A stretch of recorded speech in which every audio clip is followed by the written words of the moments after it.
स्मिता। आजादी के खास कार्यक्रम में न्यूज वर्ल्ड के सभी दर्शकों का स्वागत है। हम सभी जानते हैं हमारे देश को आजादी कई कुर्बानियों और एक लंबी लड़ाई के बाद हासिल हुई। अतीत के पन्नों में ऐसे बलिदानियों की कई गौरव गाथाएं हैं जो हमें तूफानी दिलों की धड़कनों से जोड़ती है और आजादी के तमाम जज्बातों के साथ हमारे जहन में घूमती है। आजादी के दिनों की अनूठी दास्तानें हम आपको बताएंगे, हम आपको दिखाएंगे कई दास्तानें आजादी के हमारे इस खास कार्यक्रम में।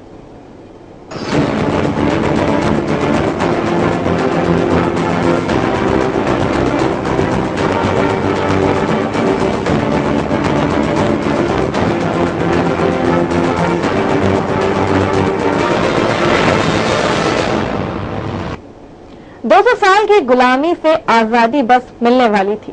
क्या कुछ घट रहा था देश भर में? देश का माहौल कैसा था? कौन क्या सोच रहा था? कौन क्या कर रहा था? कहानी आजादी मिलने से पहले के उन 24 घंटों की कहानी। कुछ कही, कुछ अनकही बातें। आइए आपको दिखाते हैं इससे जुड़ी हमारी खास पेशकश, वो 24 घंटे। सुनहरे अक्षरों में लिखी जाने वाली थी नई तारीख, भारत की आजादी की दास्तान, नए भारत की नई कहानी। एक तरफ आजाद हो रहा था भारत, तो दूसरी तरफ टूट रहे थे रिश्ते, छूट रही थी सदियों पुरानी दूर, क्योंकि बच रहा था हिंदुस्तान। कैसे बीते वो 24 घंटे। 14 अगस्त 1947 भारत के 30 करोड़ लोग अब आजादी से महज एक दिन दूर थे। भारत से ब्रिटिश का 300 साल पुराना रिश्ता अब खत्म होने वाला था। लिखी जाने वाली थी नए भारत की आजादी की नई दास्तान। और इन्हीं तैयारियों के बीच ब्रिटिश सेना के लेफ्टिनेंट जनरल टकर ने ब्रिटिश सरकार के नाम एक पत्र लिखा था। इस तरह से ब्रिटिश रेजिमेंट ने पिछले 200 साल से हिंदुस्तान में काम किया, उसी तरह काम करने का आखिरी दिन। ब्रिटिश सेना वो मजबूत ढांचा रही जिससे हमारे राष्ट्र ने हिंदुस्तान को भौगोलिक और प्रशासनिक एकता के तौर पर मजबूत किया है। हमारी मशहूर रेजिमेंट हमेशा के लिए हिंदुस्तान छोड़ रही, इसलिए आज सभी अफसरों की ओर से पिछले मुश्किल दौर में हमारे लिए आपने जो कुछ भी किया, मैं उसका शुक्रिया अदा करता हूं। एक तरफ ब्रिटिश हुकूमत जाने की तैयारियों में था, तो दूसरी ओर आजाद और संयुक्त हिंदुस्तान का सपना टूट रहा था। टूट रहे थे लोगों के आपसी रिश्ते, छूट रही थी सदियों पुरानी दूर, गहरी छूटने का दर्द, आंगन छोड़ने की तकलीफ। चारों तरफ मचे खून खराबे, चीख पुकार और मारकाट से बेहाल थे लोग। किस कदर लोगों को बांटा और तोड़ा जाना था, शायद लॉर्ड बेटिंग को ये पता था और उसने पहले ही तय कर लिया था। और ये भी तय किया था कि सीमा के विभाजन का फैसला गुप्त रखा जाएगा। लेकिन 12 अगस्त के दिन आखिरकार बाउंड्री कमिश्नर की रिपोर्ट भी पेश कर दी गई, जिस पर बंटवारे की मुहर लगाई गई थी। इंडियन इंडिपेंडेंस एक्ट 1947 के तहत बने द बाउंड्री कमीशन की रिपोर्ट में पंजाब को बांट दिया था। दूसरी तरफ पाकिस्तान में मोहम्मद अली जिन्ना अपने राष्ट्र को संबोधित कर रहे थे। जिन्ना ने कराची से पाकिस्तान की आजाद आवाम को संबोधित किया। इस भाषण को ऑल इंडिया रेडियो के साउंड इंजीनियर ने कराची में जाकर रिकॉर्ड किया था। इस भाषण में जिन्ना ने ब्रिटिश हुकूमत को शुक्रिया अदा किया और पाकिस्तान में हिंदू अल्पसंख्यकों के साथ उदारता रखने की बात कही थी। There are two major nations, the Hindus and Muslims. 100 millions of Muslims cannot be characterized as a minority. We are 70 millions in the northwestern and northeastern zones of India. We constitute a majority of 70% against the caste Hindus who live in the lands of Arabs. Pakistan को उज्जवल भविष्य की जो कामना आपने की है, उसके लिए भी हम आपका शुक्रिया अदा करते हैं। हम पाकिस्तान में रहने वाले सभी समुदायों के कल्याण के प्रति प्रयत्नशील रहे। उम्मीद जनसेवा का ये विचार सभी को प्रेरित करे। जिस तरह हिंदुस्तान के शासक अकबर गैर मुस्लिमों के प्रति उदारता बरती, उसी तरह पाकिस्तान में 14 अगस्त 1947 माउंटबेटन पाकिस्तान की स्थापना के जश्न में शामिल होने के लिए कराची के लिए रवाना हुए। 14 अगस्त को जिन्ना के साथ माउंटबेटन की गाड़ी कराची की गलियों से निकली। दिल खोलकर जनता ने उनका स्वागत किया। बताया जाता है जिन्ना थोड़ा घबराए थे, क्योंकि ऐसा उन्हें अनुमान था कि जिन्ना की गाड़ी पर बम फेंकने की योजना बनाई गई है। हालांकि ऐसा हुआ नहीं। इसी दिन माउंटबेटन पाकिस्तान से वापस भारत लौट आए। 14 अगस्त 1947 को लाहौर शहर पूरी तरह से जल रहा था। शहर के मुख्य बाजारों में आग लगाई गई थी। सैकड़ों लोग अब तक मारे जा चुके थे और 1000 से भी ज्यादा लोग घायल थे। फौज और पुलिस ने दंगाइयों से निपटने की पूरी कोशिश की। भारत आजादी से चंद घंटे दूर था, लेकिन पाकिस्तान नए राष्ट्र के रूप में उदित हो चुका था। लिखी जा चुकी थी पाकिस्तान की नई इबारत। आजादी मिलने के दौरान भारत में करीब 662 देशी रियासतें थीं। सरदार पटेल तब अंतरिम सरकार में उप प्रधानमंत्री के साथ देश के गृह मंत्री बनाए गए थे। भारत संघ में भारतीय रियासतों में विलय भी शुरू हो चुका था। 552 रियासतों ने स्वेच्छा से भारतीय परिसंघ में शामिल होने की स्वीकृति दे दी थी। वास्तव में माउंटबेटन ने जो प्रस्ताव भारत की आजादी को लेकर पंडित जवाहरलाल नेहरू के सामने रखा था, उसमें ये प्रावधान था कि भारत के 565 रजवाड़े भारत में या तो पाकिस्तान में किसी एक में विलय को चुनेंगे और वे चाहें तो दोनों के साथ न जाकर अपने को स्वतंत्र भी रख सकेंगे। ये 565 रजवाड़े, जिनमें से ज्यादातर प्रिंसली स्टेट थे, भारत के हिस्से में आए रजवाड़ों ने एक एक करके विलय पत्र पर हस्ताक्षर कर दिए। ये यूं कहें कि सरदार वल्लभ भाई पटेल और वीपी मेनन ने हस्ताक्षर करवा लिए। जूनागढ़ पाकिस्तान में मिलने की घोषणा कर चुका था, तो भारत मां का ताज कहा जाने वाला कश्मीर स्वतंत्र बनी रहनी थी। जूनागढ़, कश्मीर और हैदराबाद तीनों राज्यों को सेना की मदद से विलय कराया गया, किंतु भोपाल में इसकी जरूरत ही नहीं पड़ी। भोपाल में नवाब हमीदुल्ला खान उस रियासत के नवाब थे जो भोपाल, सीहोर और रायसेन तक फैली हुई थी। नवाब हमीदुल्ला 14 अगस्त 1947 तक उलझन में थे कि वो क्या करें, क्या निर्णय लें। जिन्हें उन्हें पाकिस्तान में सेक्रेटरी जनरल का पद देकर वहां आने की पेशकश पहले ही दे चुके थे, और इधर नवाब हमीदुल्ला खान को रियासत का मोह था। 13 अगस्त को उन्होंने अपनी बेटी आबिदा को भोपाल रियासत का शासक बन जाने को कहा, ताकि वे पाकिस्तान जाकर सेक्रेटरी जनरल का पद संभाल सके, लेकिन आबिदा ने इससे साफ इनकार कर दिया। भोपाल का विलीनीकरण सबसे अंत में हुआ, तो इसके पीछे एक कारण ये भी था कि नवाब हमीदुल्ला, जो चैम्बर ऑफ प्रिंसेस के चांसलर थे, उनका देश की आंतरिक राजनीति में काफी दखल था। वे नेहरू और जिन्ना दोनों के ही करीब थे। मार्च 1948 में नवाब हमीदुल्ला ने भोपाल के स्वतंत्र रहने की घोषणा की। मई 1948 में नवाब ने भोपाल सरकार का एक मंत्रिमंडल भी घोषित कर दिया। कोलकाता में हजारों लोगों का कत्ल कर दिया गया था। पूरब के मोती में दंगों को रुकवाने के लिए महात्मा गांधी को कोलकाता आकर अनशन करना पड़ा।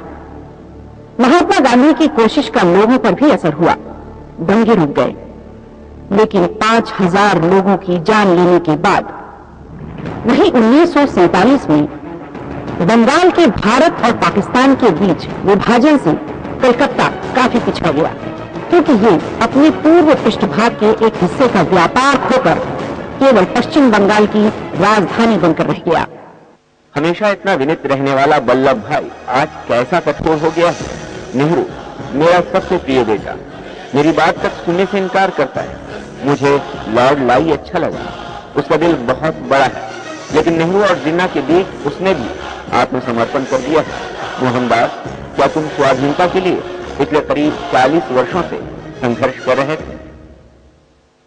14 अगस्त की शाम डॉक्टर राजेंद्र प्रसाद के पत्र के साथ लॉर्ड माउंटबेटन से मिलने गए।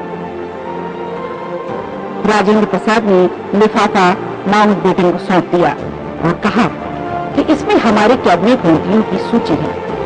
लेकिन जब लिफाफा खोलकर देखा गया तो उसमें रखे पत्र में कुछ भी नहीं लिखा था। दरअसल उस दिन इतनी अफरा तफरी थी कि कैबिनेट की लिस्ट की जगह राजेंद्र प्रसाद खाली पन्ना ही लेकर पहुंच गए थे। वहीं सत्ताग्रहण के मौके पर राजेंद्र प्रसाद ने साफ कहा कि हिंदुस्तान में अल्पसंख्यकों को आश्वासन देता हूं कि उनके साथ न्यायपूर्ण बर्ताव किया जाएगा। इस खास मौके को देखने के लिए अमेरिका और चीन के राजदूत भी मौजूद थे। वहीं जवाहरलाल नेहरू ने रात में विधानसभा में शपथ लिए जाने का प्रस्ताव पेश किया।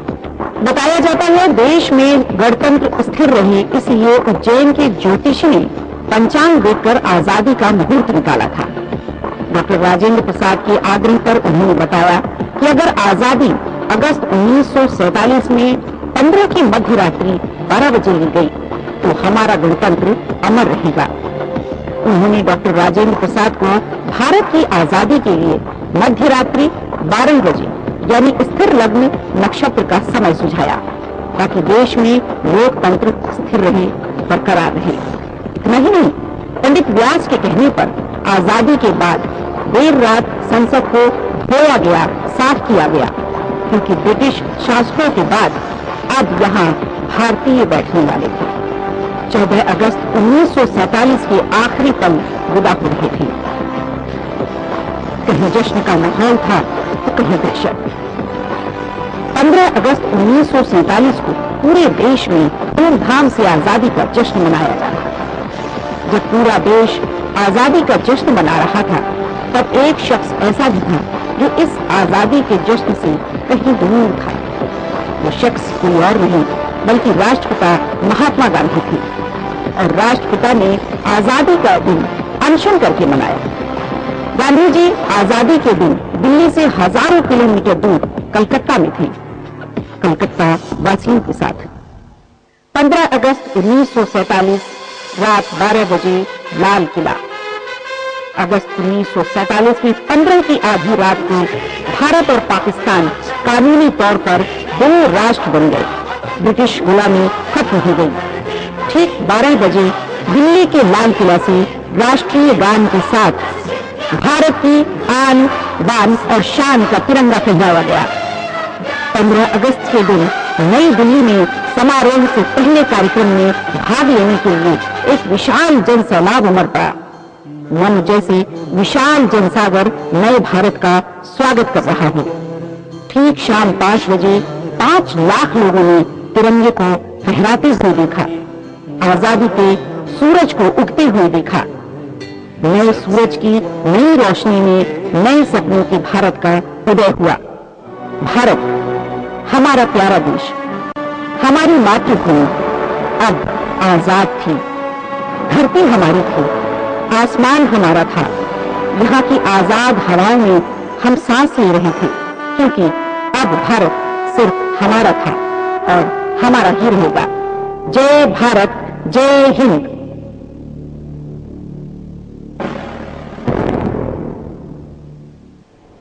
तो हमने के विभाजन के वो 24 घंटे कितने दर्दनाक और तकलीफ दे थे, उन पलों को भी महसूस किया जब लोग बिछड़ रहे थे, अपनों से दूर हो रहे थे।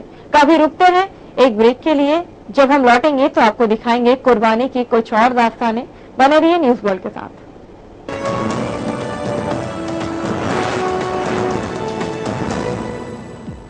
पानी की ये बूंदें जब विकराल रूप धारण करती हैं तो विनाश ही विनाश कर देती हैं। ऐसी आपदा में मदद को तैयार रमन सरकार का ऐतिहासिक फैसला।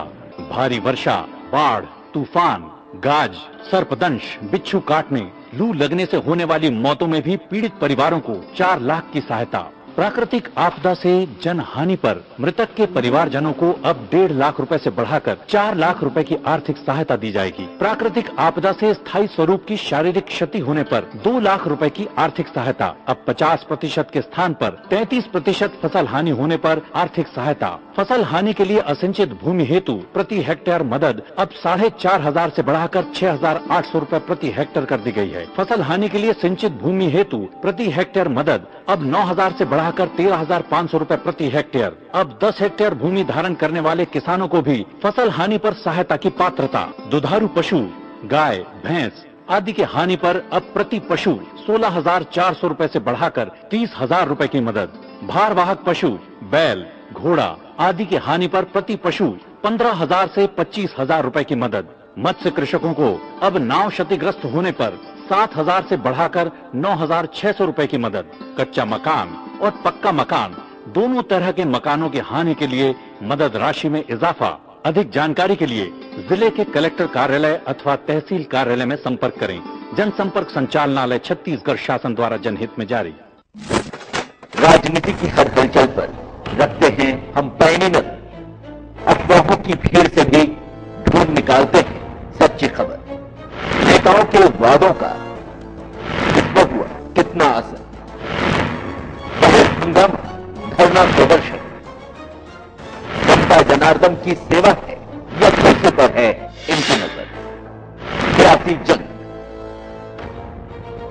हर रोज रात 8 और 11:30 पर सिर्फ न्यूज वर्ल्ड पर।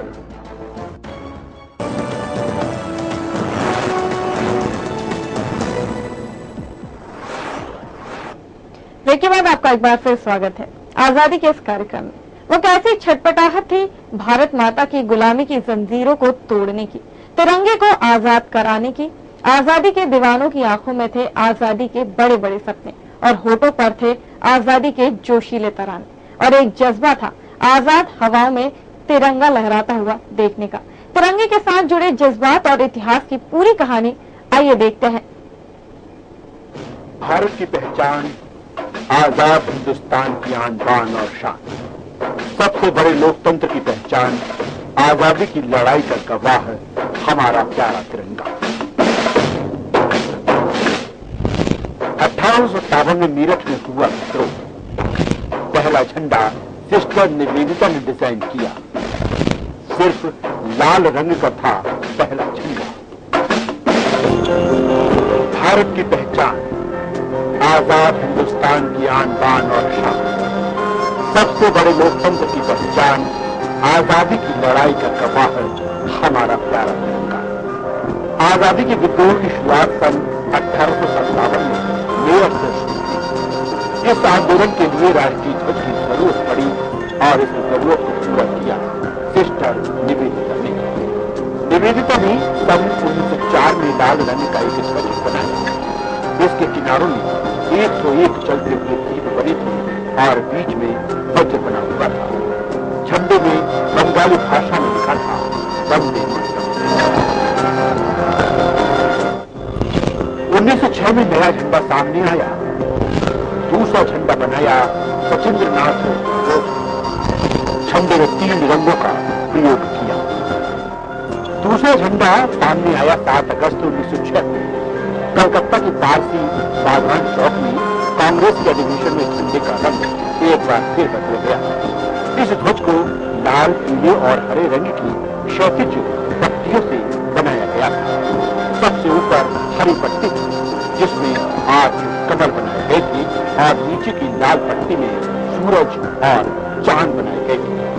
बीच में पीली पट्टी पर हिंदी में वंदे मातरम लिखा गया था। 1907 में फिर बदला झंडा।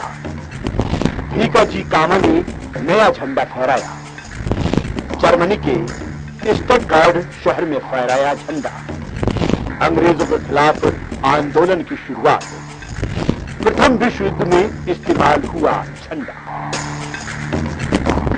एक बार फिर सन 1916 में तिरंगे का रंग बदल गया। भारतीय राजनीतिक संघर्ष ने एक निश्चित मोड़ लिया। डॉक्टर एनी बेसेंट और लोकमान्य तिलक ने घरेलू शासन आंदोलन के दौरान ध्वज को फहराया। इस ध्वज में 5 लाल और 4 हरी क्षैतिज पट्टियां थी। इस पर 7 सितारे बने हुए थे। एक कोने में सफेद अर्धचंद्र और सितारा भी था।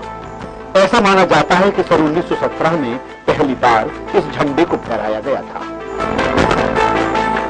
तिरंगे के कई रंग बदले, लेकिन अब तक इस बात पर सहमति नहीं बन पाई थी कि झंडे का रंग क्या हो। तिरंगे को लेकर समस्याएं कम नहीं हो रही। आखिरकार 2 अप्रैल 1931 को अखिल भारतीय कांग्रेस ने एक राष्ट्रीय कमेटी बनाई, जिसमें 7 लोगों को सदस्य बनाया गया। इस कमेटी को ये कार्य सौंपा गया कि वो एक ऐसा झंडा तैयार करे जो हर समाज को मंजूर हो। वर्ष 1931 तिरंगे के इतिहास में एक स्मरणीय वर्ष रहा। तिरंगे को भारत के राष्ट्रीय ध्वज के रूप में